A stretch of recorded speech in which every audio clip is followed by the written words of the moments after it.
Hello students, जय Shri Krishna.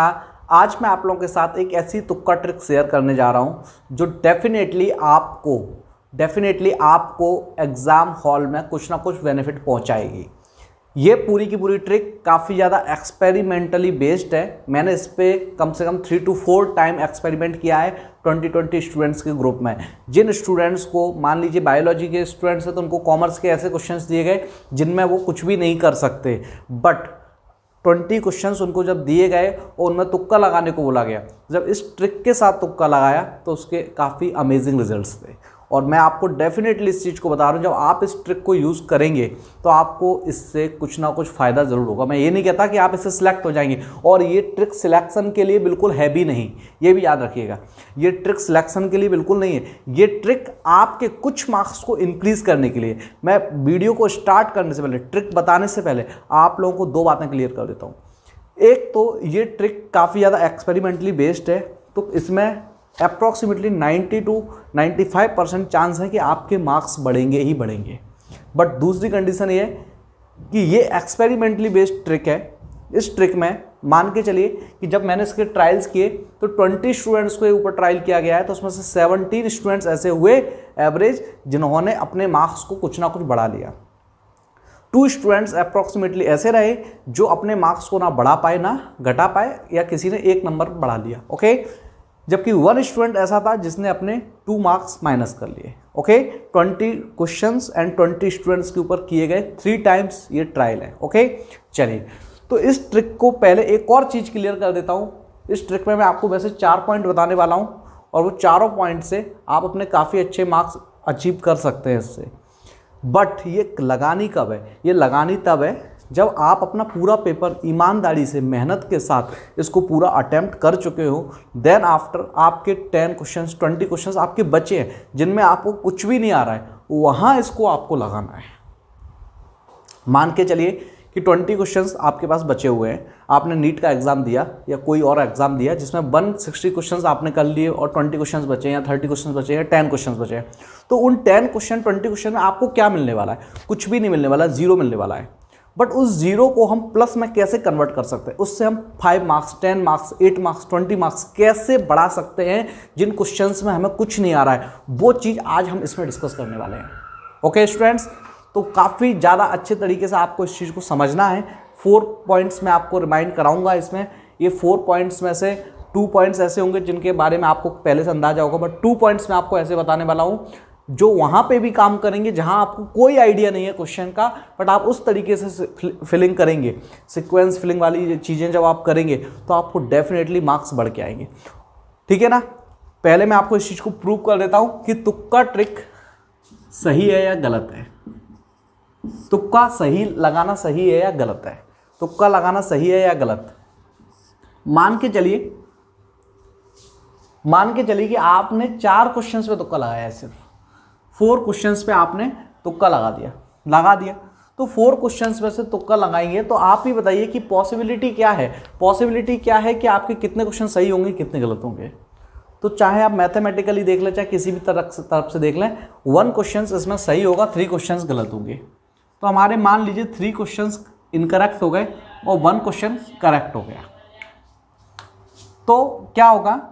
3 questions incorrect और 1 question correct हो गया। तो ये 3 क्वेश्चन जो करेक्ट हुए हैं और 1 इनकरेक्ट हुए, तो इससे हमें -3 मार्क्स मिलेंगे, जबकि इससे +4 मार्क्स मिलेंगे।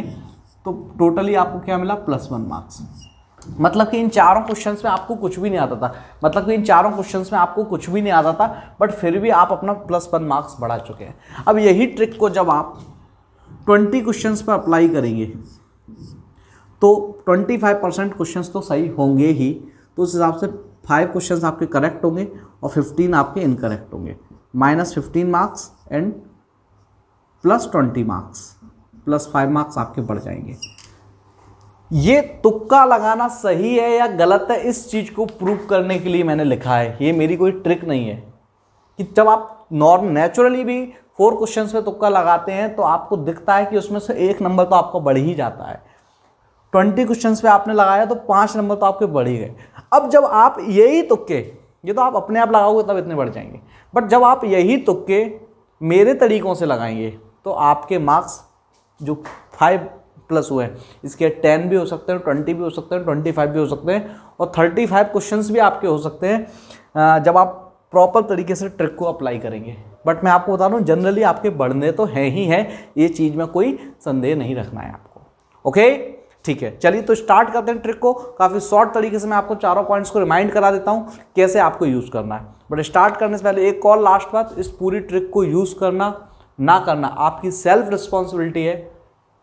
मेरा सिर्फ आपको सजेशन है कि आपको इसको यूज़ करना चाहिए। सिर्फ कहाँ पे, जो क्वेश्चंस आपके बचे हुए हैं, जब पूरा पेपर आपने अच्छे से कर लिया है, पूरे डेडिकेशन के साथ कर लिया है, कुछ क्वेश्चन जो बचे हुए हैं वहाँ आप इसको यूज़ कर सकते हैं। चलिए सबसे पहले बात करेंगे रिमूव ऑफसेट वैल्यूज़। सबसे पहले कोई भी क्वेश्चन जब हम देखते हैं तो उसमें से ऑफसेट वैल्यूज़ को आपको आइडेंटिफाई करना चाहिए। ऑफसेट वैल्यूज़ की बात करूँ, जैसे कि मान लीजिए कोई क्वेश्चन है, उसके ऑप्शन है ABCD में से 32, 36, 28 एंड 96।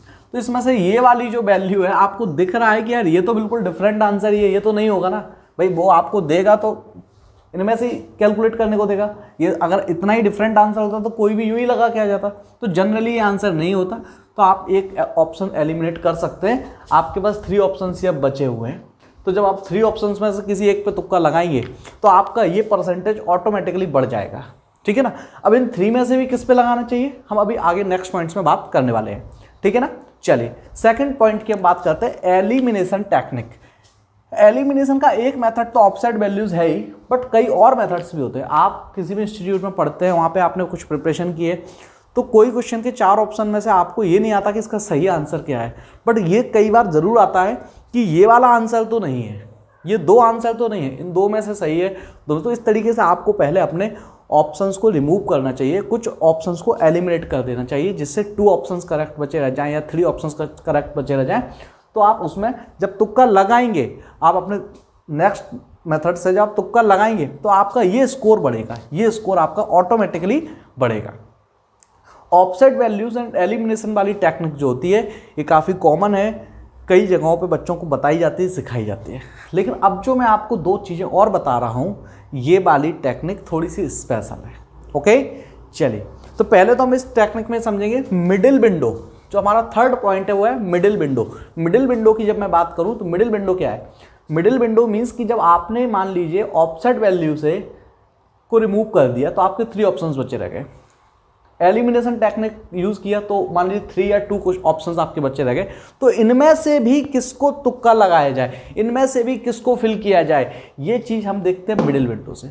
तो काफ़ी एक्सपेरिमेंट्स के बाद ये चीज़ समझ में आई है कि जब आप इस तरीके के ऑप्शंस में मान के चलते हैं कि आपने फर्स्ट क्वेश्चन में आपको पता है कि 4th ऑप्शन तो नहीं है, 4th ऑप्शन तो नहीं है, तो आपको ABC के बीच का लगा देना चाहिए। मान के चलिए कि आपको लगता है कि यार इन चारों क्वेश्चन में A तो नहीं है, तो आपको BCD के बीच का लगाना चाहिए। जनरली वो ज़्यादातर सही होता है।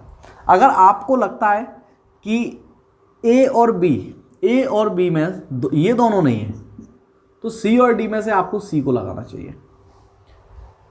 आपको लगता है कि भाई इसमें से B भी नहीं है और C भी नहीं है, ये दोनों नहीं है, तो इस कंडीशन में आपको जो है D लगाना चाहिए। 2 बातें सीखी अभी तक के हमने 4 क्वेश्चंस में कि एक तो हमें अपना आंसर जो नहीं आ रहा है उसको हटाने के बाद मिडिल साइड में शिफ्ट होना है, बीच की साइड में हमें शिफ्ट होना है। दूसरी बात, सर इसमें तो दोनों ही क्वेश्चन बीच के हटा दिए गए, फिर तो जब ऐसी कंडीशन हो तो आपको A और D में से D को चुनना ज़्यादा बेटर होता है। कई बार ऐसा चेक करा है कि A ऑप्शन में कम ही होता है जो कि वो करेक्ट हो। ठीक है ना। तो ये 4 बातें मुझे लगता है कि आपको समझ में आ गई होंगी। अब जो स्टूडेंट्स ऐसा सोच रहे होंगे सर हमें तो चारों ऑप्शन में से एक भी समझ में नहीं आ रहा है, हम कुछ भी एलिमिनेट नहीं कर पा रहे हैं, तो ऐसी कंडीशन में सर ये तुक्का कैसे लगाया जाए? अभी तो आपने ये बताया है कि ये आता है तो ये लगा दो, बीच का लगा दो, लेकिन मुझे तो चारों में से कुछ भी समझ में नहीं आ रहा है, तो ऐसी कंडीशन में तुक्का कैसे लगाएं? तो उसको बोलते हैं सीक्वेंस फिलिंग मेथड, जिसका आपको सबसे ज़्यादा ध्यान रखना है। मैंने बोला 3rd और 4th पॉइंट बहुत इंपॉर्टेंट है, जो आपके स्कोर को बढ़ा देगा। मैं आपको बता रहा हूँ ये बात।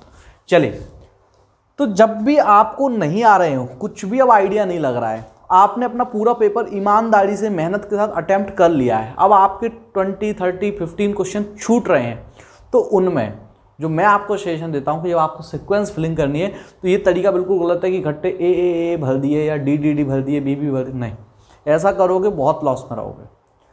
उसको कैसे आपको फिल करना चाहिए, उसको फिल करने के लिए आपको क्या करना चाहिए, 2 टाइम्स कंटिन्यू आपको ए फिल करना चाहिए, then after 3 times B fill करना चाहिए, देन आफ्टर 3 टाइम्स आपको सी फिल करना चाहिए, देन आफ्टर 3 टाइम्स आपको डी फिल करना चाहिए। मतलब कि 2 times A, B C D 3 times, yes 2 times A, B C D 3 times, ये आपको यूज करना है सीक्वेंस। जब लास्ट में कुछ भी टाइम नहीं बचा, क्वेश्चन देखने का भी टाइम नहीं है, एलिमिनेट करने का भी टाइम नहीं है, उस टाइम पे 2 बार तो आपको ए और बी, सी और डी को 3 बार कंटिन्यू आपको फिल करना है, उससे आपका ये स्कोर बूस्ट हो जाएगा। ओके स्टूडेंट्स, ऐसी बहुत सारी और भी चीज़ें हैं इसमें, लेकिन मैंने आपको वो चीज़ें बताई जो की पॉइंट्स हैं। डेफिनेटली मान के चलिए इससे आपको बेनिफिट मिलेगा, बट इसको फिर भी आप अपनी सेल्फ रिस्पॉन्सिबिलिटी के ऊपर ही आप इसको अटेम्प्ट करेंगे, तभी इस वीडियो को देखने का आपका कोई मतलब है। ओके, यूज़ करें इस ट्रिक को सिर्फ वहाँ पे जहाँ पे आप बिल्कुल सब कुछ पेपर कर चुके हैं और अब आपके पास कुछ नहीं बचा है। ओके, अपने नेक्स्ट एग्जाम के लिए आपको बेस्ट ऑफ लक, लगे रहिए, कंटिन्यू लगे रहिए और बहुत ही अच्छे से प्रिपरेशन करते रहिए। मैं आपकी हेल्प के लिए हमेशा ऐसे ही कुछ ना कुछ नया लाता रहूँगा। Okay, thank you.